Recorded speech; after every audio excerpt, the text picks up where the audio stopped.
Hi, friends. Welcome to Enlightened World Network. Dr. Ruth Anderson here for New Month Numerology with board certified life purpose coach, hypnotherapist, and professional numerologist, Michele Landers. Michele, thank you for being here month after month and can't wait to see what June is going to bring us. Yes, are we excited about June? It's the halfway point, and thank you so much, Ruth. I appreciate it. Being on EWN, you know how much I love it and how many beautiful programs that you offer. So, hello, everyone, and welcome to June. I could say, where has half the year gone already? But I'm sure you guys are feeling it too. I'm sure you guys are feeling a lot right now. So, as a reminder, we'll start with the numerological aspects, some of the tarot aspects, and then some of the astrological aspects. Remember, this is a 9 year, and it's very much like a snake shedding its skin this year. And that's one of the reasons we're going through this kind of internal and external metamorphosis, I want to say, because that lots of things are changing. So June is a six personal month. Well, let me say it's a personal month universally. So I'll change that. Six is a universal month and a nine universal year. So what is the energy that we have? Well, 9 and 6 is 15, 1 and 5 is 6, and then we have 1. So we have the number 6, the number 9, the number 1, the number 5 at work. Now, I love the energy of the number 6. It is a very, very, very healing type of energy. It's a month to heal wounds. It's about home. It's about family. Very, very much about security. I'm not quite sure how that's going to show up, but as we go further, I'll talk a little bit about it and we'll see what we come up with. It's about health. It's about medicine. It's about animals. Six definitely resonates to the animal energy, and especially pets. Even the people we hire falls under six. It's knowing what are our responsibilities and being very conscious of that. What's our responsibilities, but which ones belong to others? And what do I mean by that? What I mean is globally now, what we're talking about, but you can also take this personally because as above, so below. And as we put out this energy universally, we feel it personally as well. So, what I meant by that was we really have to be careful of overstepping our bounds when it comes to meting out our opinions to anyone. Six has a tendency to be very opinionated, or at least opinionated. So we have to be careful. We have to keep an eye on what are our responsibilities and what can somebody else do for themselves. Now, six also, which I love, relates to the planet Venus. So it's also about beauty. But I don't think this much is so much about personal beauty, but more so about our homes, our surroundings. It's sprucing things up, it's repairs, it's helping and healing. It's doing a lot of home stuff, a lot of people working on their home, inside their home, outside their home. It can mean also another thing that it can mean is it's helping and healing. So it can mean, gosh, I really, really feel like it's time for me or for us to get some therapy. It's very much about getting that therapy or getting coaching or something like that. It may be that this month we may feel, our heart center may be really activated. So we may feel like we need a shoulder to cry on this month. And I know I have to say, from a personal perspective, I do have a lot of friends who seem to be going through this feeling of being unsure and just wiggly wobbly type of feeling, just not grounded or not centered is probably what I want to say. So, and we may be the shoulder for somebody else to lean on. Now, if we talk about the number five, the five is also about our security.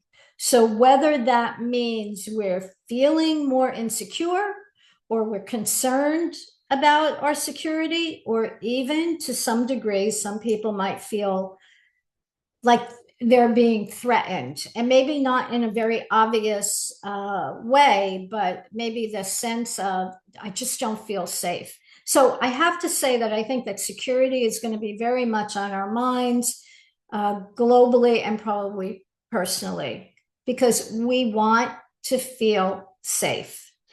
And six also, it's a very Taurian number as well. It can mean things having to do with food and the manufacturing of food, and about agriculture.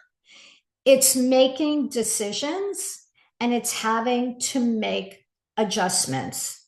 Six also relates to land and real estate. So I'm thinking there's going to be I'm going to venture to say that I think it could be something positive on the real estate market. I mean, because I love six, and six has this abundant kind of energy about it. Of course, there are challenges, and we'll get to that. So if we look at the 15th card of the tarot, it's the Devil card, which I didn't bring it here. I don't have it, but I'll describe it to you.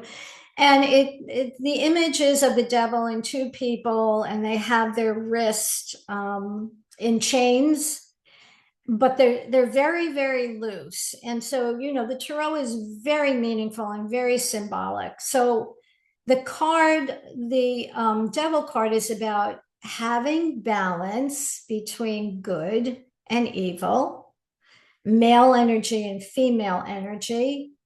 And on a global level, it can mean being under like this mass hypnosis. So we have to be very discerning. It can mean having a false sense of security. It's like, oh, okay, oh, that's fine. Everything's going to be okay. And I'm not saying that it's not. I'm just saying that we have to have a lot of discernment. It's also a card that reminds us that we have free will and that we have choices.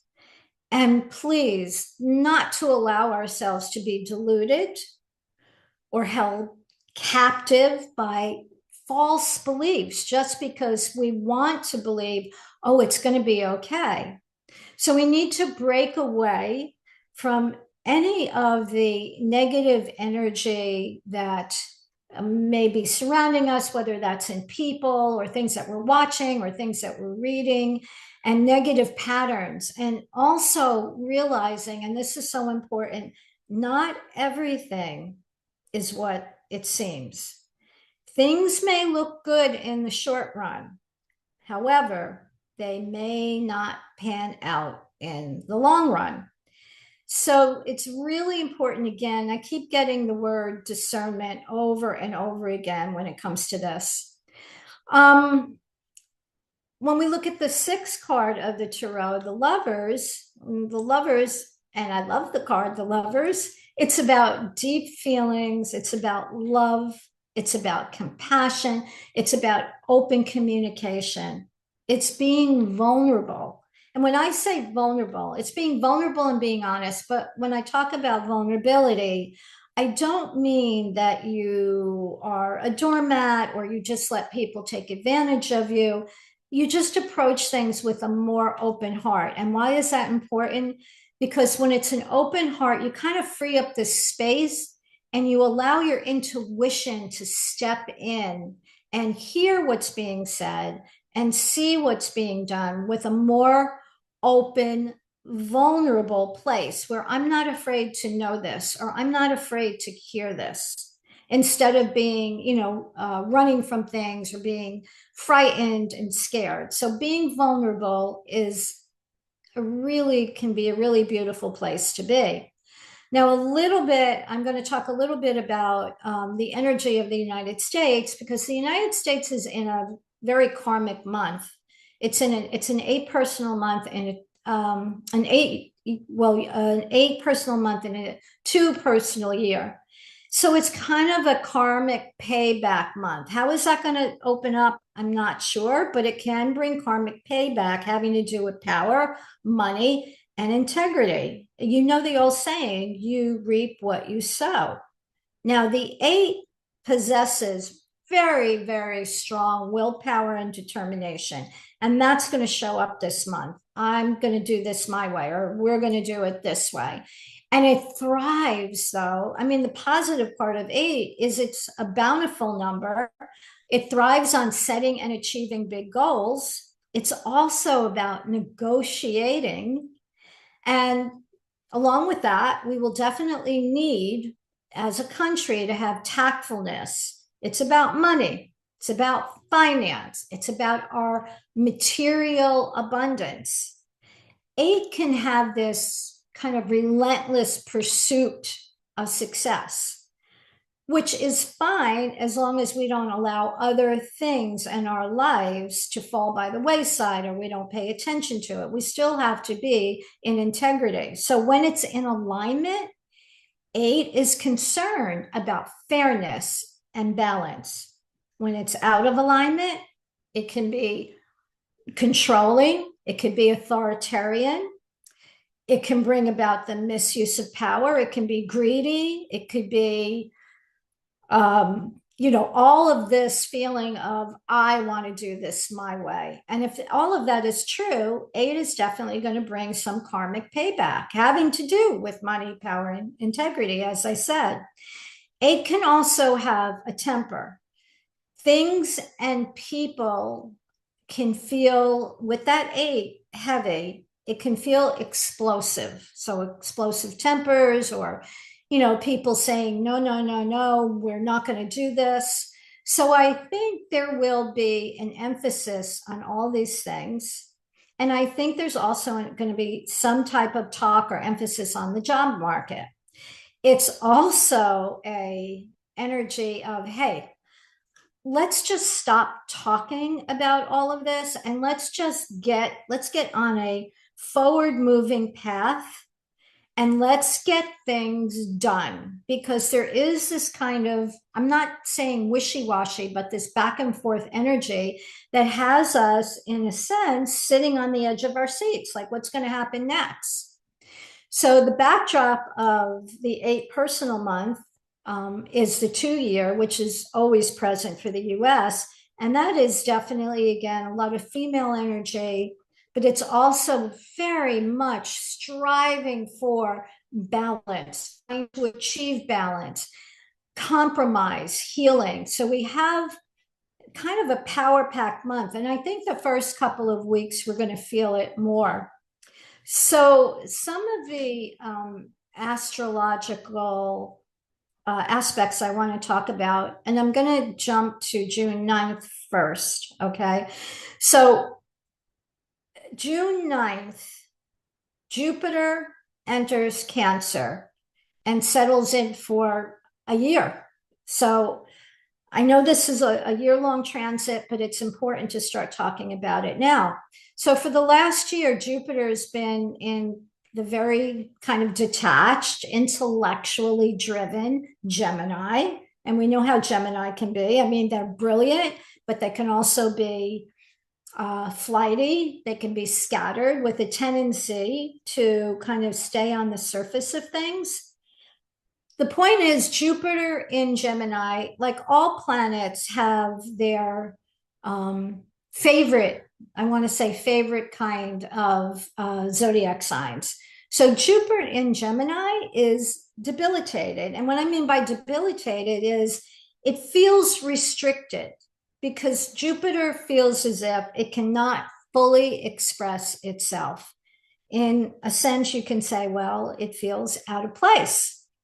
Jupiter is ruled by Mercury, and Mercury and Jupiter also are not considered compatible. So when these two come together, it can create a little bit of a conflict. So, in very, very simplistic terms, Mercury's interested in the small things or the small picture and lots of other things as well. It's communication, it's mind.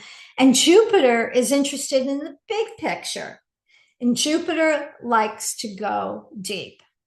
Gemini is about information, about communication.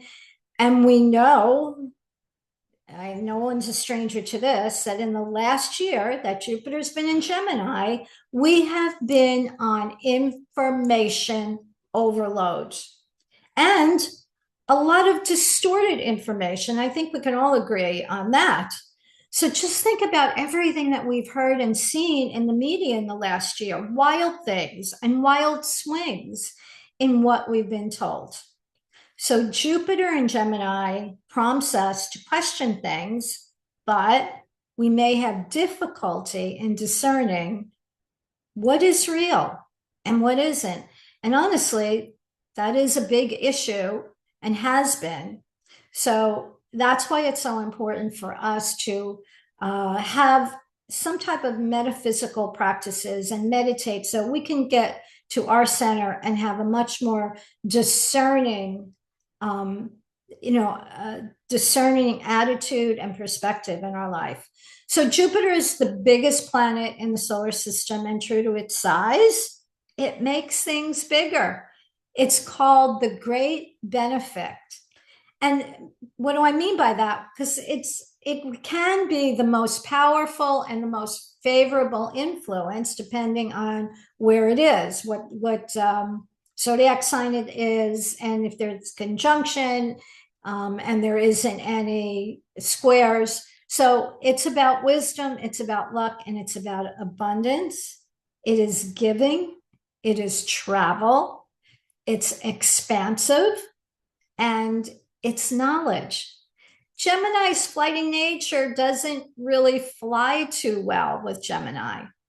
So, I'm not, honestly, I'm not trying to be hard on Gemini at all. Certainly, Gemini has so many wonderful qualities, but if I can say it like this, it's kind of like the person that you don't like, but someone else does like them. So you're going to tend to notice the negative qualities, but someone else, they don't see that at all.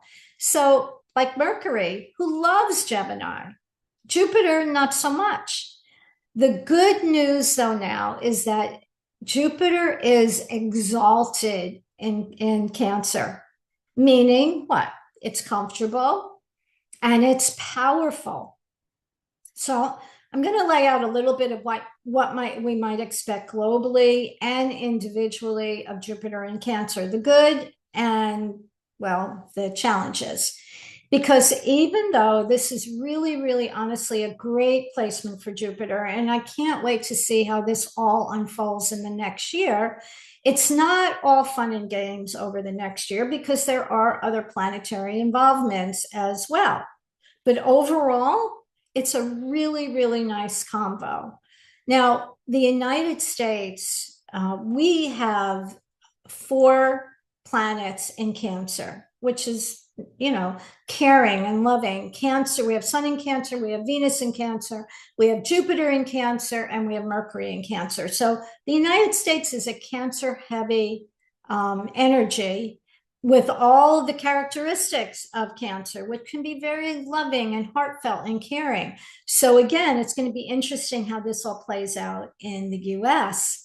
And Cancer rules the emotional body of the nation.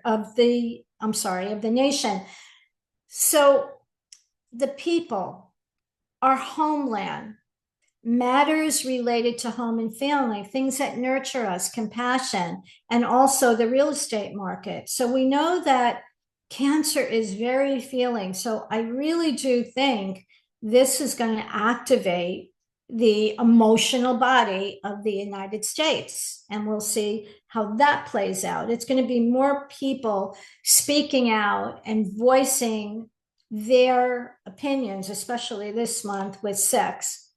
So since Jupiter magnifies these things, what are some of the things we can expect with it? Well, a surge in patriotism, again, defending my country. For whatever reason, some focus on our ancestry, our heritage, very much a focus on our identity, which I think is so interesting because there has been such an emphasis on our individual identity. And especially recently, it's kind of tightening up of identifying people, which I'm not sure that's good news or bad news, because we've all been told here that we all have licenses and we need to have licenses and ideas that are real ID compliant, or they won't be accepted at the airport. So I think that's so interesting that that is happening now, especially with this six at play. So along the same lines here, there's going to be a re-examination of domestic values, especially who belongs. And I'll just leave it at that. Some people are going to get an urge to go back to school. Some people are going to get an urge to learn something new, maybe even learn a new trade. There's a lot of, movement going on here of people saying, hey, you know what? I don't know if I still want to do this any longer. I think I want to do something else. I've always been interested. It's activating the things that we really want. It's so positive for spirituality. It's also about our universal family and how we gather together, how we protect our land. So let me just switch gears for a minute. So countries are also putting their stake in the ground along with this six energy, saying, hey, this is my land. This is my country. Don't mess with us. Now, it could mean quite literally something having to do with our protection and our own homeland security. But I do know that there's a very strong emphasis of what is mine. This is my country. This is my land. This is my way of doing things. So on a personal level, we can expand our home or upgrade our home. We could move. We could be putting more attention on our families, also on our security, which I think is interesting. My friend of mine just told me the other day, she just installed a security system. And I thought, oh, okay, that's interesting because that goes along with this emphasis on security. And on a personal level, we're all going to experience it somewhat differently. And of course, that depends on where Cancer falls in your chart. And I just want to tell everyone, if you're interested in looking at your chart, there are so many sites online that you can get a free natal chart done. So if you want to do that, do that. And you might learn a little bit more about the placements and your rising sign, which is all very helpful. So you can think about this. Now, we had Jupiter in Cancer back in 213 to 214. So why I'm mentioning that is if you look back to that time, just around that time, think about what was going on in your life somewhere around 213, 214. Okay. At that time, in the United States, Barack Obama was president. The economy was improving. The Supreme Court upheld the Affordable Care Act. California legalized gay marriages. Rhode Island became the 10th state to legalize it. But we also, those are all great things. But we have to take into account that Jupiter's influence can also manifest in some less desirable ways with exaggeration, overconfidence, extravagance, overindulgence, self-importance, and very important, gullibility. So what else happened in 213? We had the Boston Marathon bombings. We had a typhoon in Philippines. We had a number of deaths that year. Nelson Mandela, Margaret Thatcher, one of my favorite, James Gandolfini, and also Paul Walker. And this was so interesting. There was the big leak. Talk about Homeland. In 2013, Edward Snowden leaked the information that the NSA was collecting data on millions of citizens, which I find that so interesting because that's also about security, which of course raised so much concern about our privacy and our government, our homeland, and our security. And since Cancer is protective and sometimes defensive, Jupiter can overdo this with an feeling or being overzealous, being this heightened fear of outsiders, clinging to outdated traditions, emotional manipulation through the media, through politics. So this stuff is all mixed in together, but I think it's all very much highlighted this month. And so think about what was going on again, what was going on in your life around 2013 and 14. Now, I don't mean that it's going to be exactly the same. You're not obviously not going to have the exact same experiences, but the energy of what was going on then is probably with Jupiter in Cancer, again, is going to be raising some of those issues or around those issues.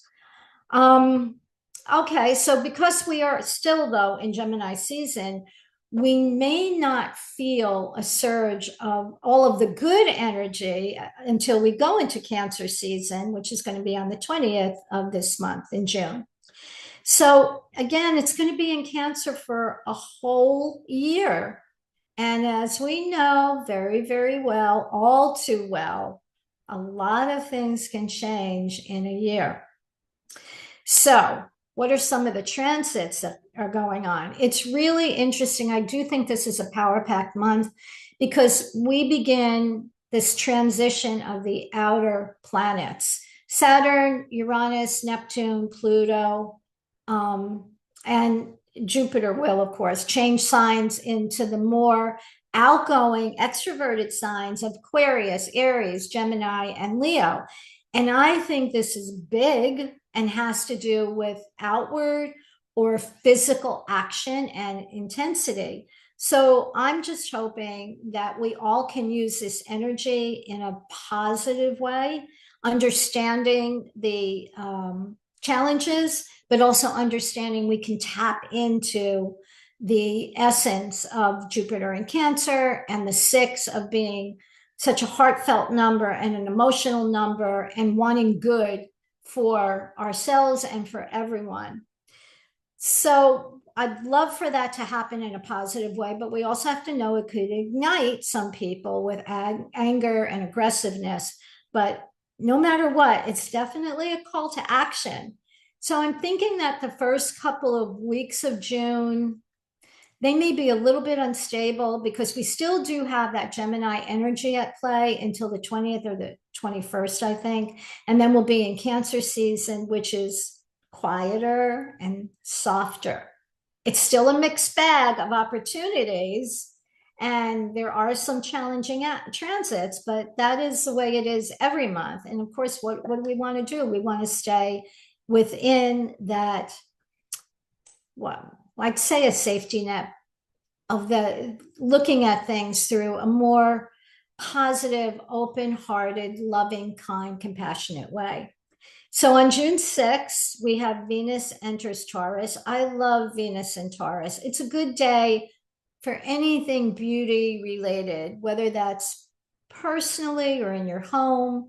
Again, I get a lot of this upgrading our home, making it more comfortable, people moving, working on your home, working in your garden, fixing up things. So that's a good day. June 11th, there's a full moon in Sagittarius. Now, Sag is the explorer. It's travel, thank goodness, because I'm going to be traveling around that time. So I'm happy about that. It's expansion. The Sagittarius full moon can also refer to foreign things, foreign people, foreign lands. So it's the law of the land. it can bring some outbursts, some uncensored outbursts. There's a lot of expressive energy with the full moon in Sagittarius. Now, we also have Mercury sextile Venus, and that kind of puts a nice spin on it because that brings in some nice, fresh energy and new people that might have a significant impact on us personally, or of course in the world. I'm not sure how that's going to, pan out, but new energy. Now, on the 15th, we have Mars and Leo forms a square to Uranus and Taurus, and Jupiter squares Saturn. So, as I mentioned, see, that's one of those transits that can kind of restrict Jupiter's big goals, big plans, and it can create some, like a feeling of frustration, like, why can't I get this done? A bit of a conflict, kind of a tug of war. There might be a feeling that we need to break free of certain constraints, whether that's relationships, entanglements, anything that you feel is restricting you. So again, globally, personally. Now, since the transits are not always felt on that exact date, I'm thinking that it's really interesting that Trump's birthday is the 14th, and he's having this military parade on that date. And I know that's before the 15th, but I'm not sure how that's going to pan out or what's going to happen. I mean, it's kind of a big thing. So we'll just kind of have to watch that and see what happens. But again, these transits, they don't always hit exactly on that day. It could be a little before, a little bit after. Okay, on the 17th, Mars enters Virgo and is going to be there until August 6th. What is Mars? Mars is action. Virgo is details and wants to organize. So this can be a really high energy and a productive time, but watch out being hypercritical. You might say, hey, with your partner or with someone else, I want to get this done. And I want to do it just right. And somebody else might be saying, well, wait a minute, let's just get it done. And I don't care we'll work out those details later. And then you get into a conflict. It can bring about issues with women's rights or others' rights or people who are feeling disenfranchised. So it's a day for action for sure. And it's a day that you can really get things done. Just be very careful because we may have this energy of, I just got to do this, which is great, but don't get carried away. On June 18th, which is my daughter's birthday, and we're going to be celebrating that in Aruba, which I'm looking forward to, Jupiter is going to square Neptune. Here is another one, unfortunately, of those transit that kind of dulls Jupiter's shine. Jupiter wants to expand, and Neptune, what's Neptune? Neptune is illusionary. It can be deceptive, but it can also bring revelations. So what I referred to earlier is we can be duped. So it calls for eyes wide open, discernment, and a realistic look at things. Of course, this applies on a global level, as well as our personal. So it can bring a personal revelation of some type. And it's so interesting because personally, and it's not even June yet, but as I said, a lot of this energy can spill over. But I've come to a couple of personal revelations. So whether that was because I was writing about it or because that energy is there in the, in the universe. So it also can bring a realization or perhaps a conclusion of something emotional in your life. Another aspect of this that I want to point out is, so you may have some idea or some desire to do something. So this energy is asking, do you have solid legs under your ideas or your goals? Are you being realistic?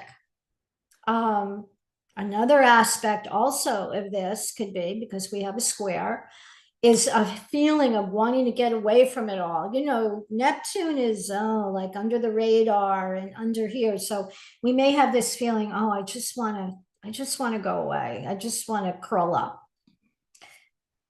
Okay, on June 20th, the sun enters Cancer. So now Jupiter's going to get a little boost. Cancer is feeling energy. This is an emotional transit with a lot of focus on home and family and things having to do with security. It's definitely heightened emotions. So let's kind of tune into that feeling on that day in a good way. You know, just really get into our heart center. And of course, it's the summer solstice. So I think that is also going to fortify Jupiter's abundance and positive qualities. June 24th. Now, most astrologers are pointing this out as some high point in the month and also one of the luckiest, and I very careful about using that word, luckiest days of the year because the sun aligns with Jupiter. And this only happens once a year. So this is happening on June 24th. So what I think I like about this is, you know, how in the movie industry, when you happily get the go ahead to do a movie, they say, okay, we're green lighting this. Well, I just want to say this is your green light day. Be bold, take a chance, do something new, do something different.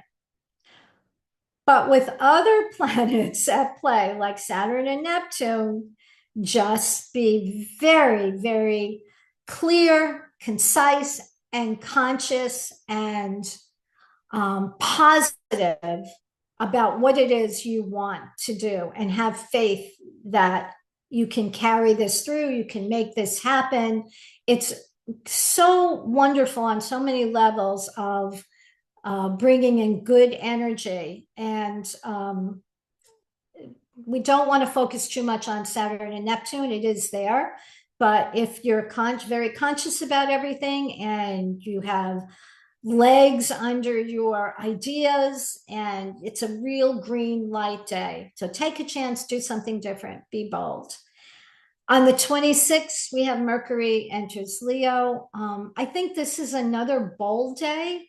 We know that Mercury is communication. What's Leo? Leo is passionate. It puts itself out there. You know, Leo, look at me. Look at me. Look what I can do. Wonderful day for writers, for expression. Now that transit, or this transit, is going to be around until August 11th. So, you know, get into the flow of things. I do think it's a great month for creating things. We also have a new moon in Cancer, which also, guess what? It supports new things and home and family and real estate. It's a great day of potential opportunities. It's a wonderful day for setting intentions, especially around home and family. Not that other days aren't good, but we know that there are some days, some energy, some planets that give a little bit of boost to our intentions, and that is one of them. So I think that June 27th deserves some attention. Saturn and Neptune entered Aries together in late May, but on June 27th, they're going to meet at a significant degree. And I think we should pay attention to that day because it can be in some ways a preview of what we can expect in 2026 when they make an exact conjunction. Now that shift represents new beginnings, a need to confront any illusions we may have. And here's the big one: political reformations. So that's how we kind of close out the month.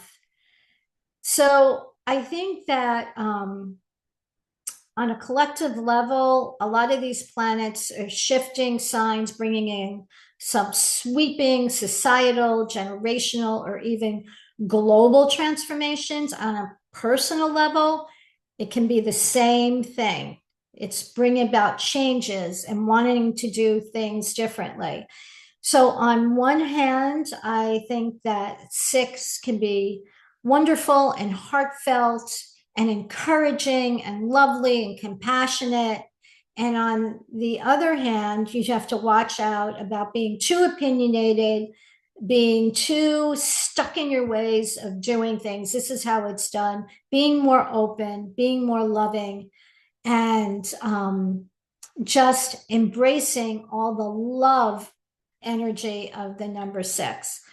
So I hope that you all can tap into this good energy, pay attention to some of the challenges, and let's see how we can sail through this month in a loving and open-minded and vulnerable way. So thank you all, and we'll see you next month. Thank you, Michele. Oh, something that you said about sweeping societal and global transformation. And what first came to my mind was the problems that happen when we resist something. And when we resist something, we put more stress on ourselves, but we also get more of what we're resisting. Correct. So, any thoughts on how to be open and Well, I think that, the message is always the same. The more that which I do tend to repeat over and over again, but it's not that I don't have anything else to say about it. It's just that this is the core of it. The core of it is tapping into our intuition, our heart, doing practices that allow us, how can I say this in another way? What is it that Cahill Gibran says? Be in the world, but not of it. Okay. So it's understanding that we have a lot of differing opinions, a lot of things going on that can churn up, but we don't have to get caught up in it. And we can do enormous positive, we can have enormous positive growth, and we can send that out into the world just by taking care of our own inner self, our own core, our own mind, being loving and caring and compassionate, but staying in our lane, not trying to change anyone. If we're going to change anyone, you know how hard it is to change ourselves. We can't change anybody else. And what's imperative, what you and I both know, and so many other people know, is to send love. If there's anything or any person that you're having a problem with, I'm not trying to be a Pollyanna. This is real deal. This is the real stuff. Send love. What can that do except help? That's the only thing it can do. It can't hurt. It can heal, is sending love. We all know it is a scientific fact that stress causes disease. There's no contradiction about that anymore. Doctors will tell you that. Whereas maybe 30 years ago, they were on the fence. So why am I mentioning that? Because negative thoughts put stress on your body. It's not just your mind, it puts stress on your body. We know, or at least I believe, and I believe that you believe this as well, Ruth, our thoughts are things, and they're sending out energy into the universe. But here's the thing that people have to remember. They boomerang. Whatever you send out comes back. So when you're having those stressful thoughts or those angry thoughts, try and catch yourself, and say, is this really the way I want to feel? What is this anger doing? Is it causing anything to change out there? Well, it's sending negative energy out there. What is it changing in it? If for nothing else, care about your own well being to keep yourself healthy, emotionally, physically, most importantly, spiritually. So having a spiritual practice, and I'm not saying religious, although if that's where you go, that's beautiful. Anything that is going to make you or create a feeling of goodness and happiness and well-being. That's what you want to keep working on all the time. So I guess that was a lot, but I want to get that point across about really our first responsibility is to raise our vibration. That's our first. You want to change the world? Change yourself. Do whatever you can to feel good in a healthy way, of course. We want healthy activities. And this month is very much about that. It's very much about our well being. It's very much about love. It's very much about our relationships. So, yeah, shifting to a place that we feel happy, we feel good, we feel excited, exuberant, whatever those words are, but no poison arrows, no negativity. And that'll help all of us, ourselves, and it'll help everyone.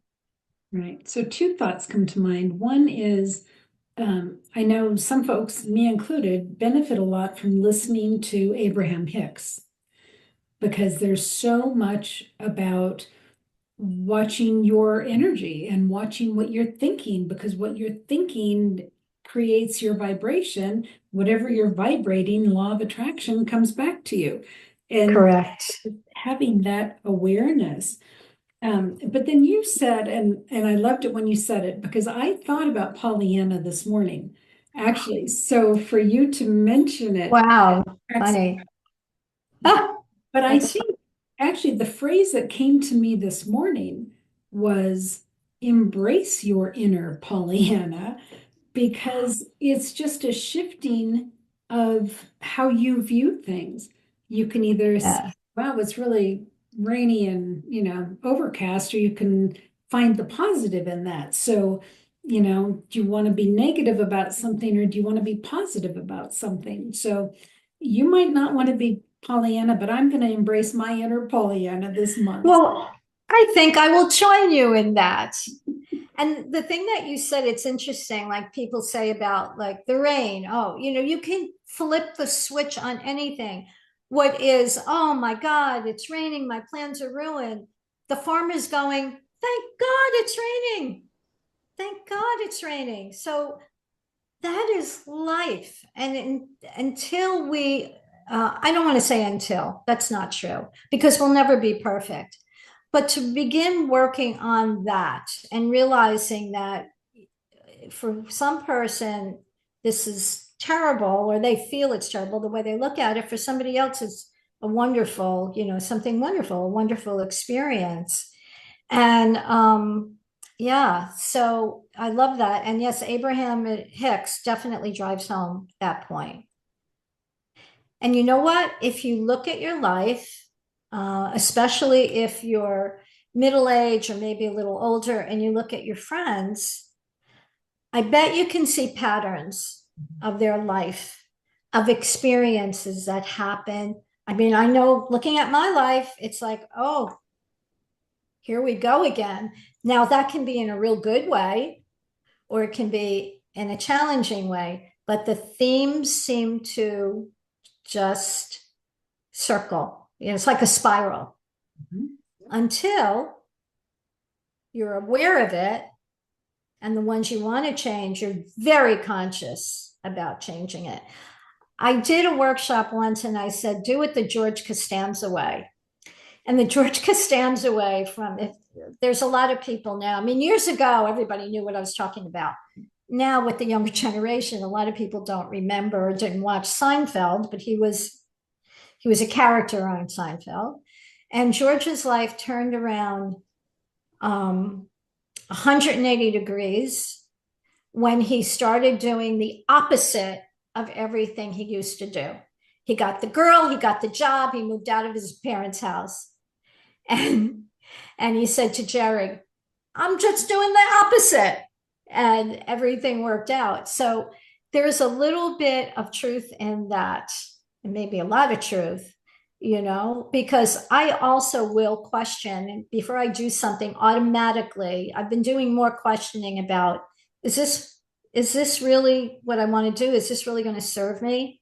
And I would really encourage people to mix up your routines. If you want to get your mind open, you want to see things differently, you can't keep doing the same thing.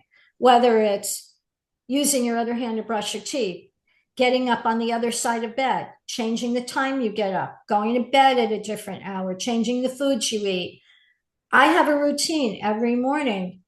And lately I'm saying, I got to change this. Not that I don't like it, but I know that in order for me to be open to opportunities and to good things coming in, sometimes you got to shake things up a little bit. Otherwise, you just got this pattern. So I don't know. This is turning into a workshop, isn't it? I think it is. Yep. The month of June is going to be our in-person workshop, I think. Yeah. Yeah, Thank it you is. so much for this. Michele, what would you like folks to know about you and what you provide for your individual clients? Okay. Yeah, thank you. I am, as Ruth mentioned, I'm a board certified coach. I love it. I can help you in areas where you feel stuck. A lot of people, if you've been trying to do it your way and it's not working, you give me a call. It's a free 15-minute consult. And yeah, just free 15-minute consult. You can talk about your issues that you might have, and it usually goes to 20 minutes, by the way. Or you can ask me some questions about numerology, because I'm also a numerologist. I'm also a hypnotherapist. And I do online, Zoom sessions. So you don't have to live in Florida. We can do online sessions. And I have two books. One is The Year of Living Miraculously, one is The Tao of Numbers. And I am living my passion, and I'm very, very, very thankful for that. But that came through a lot of trial and error and being open to seeing things differently. That changed my life completely. And that would be another workshop for sure. Well, Michele, if folks want to get in touch with you, how do they? Oh, yeah, that would help. Okay, it's real simple. My name, Michele Landers, Michele is with one L.com. You can go to my website, check it out, and you can schedule a free appointment there. So thank you for that. You bet. Michele, we love having you do this the first day of every month. It's been fabulous. You've done this for several years now. We so appreciate Yeah. you. So, friends, thank you for coming to Enlightened World Network. We're all in this together and we're all exploring, we're all learning, and we're all walking through every day of June together. So, hold on to the positive. Feel free to embrace your inner Pollyanna if that works. And please check out Michele Landers. So, friends, take good care. God bless. We'll see you soon. And bye now.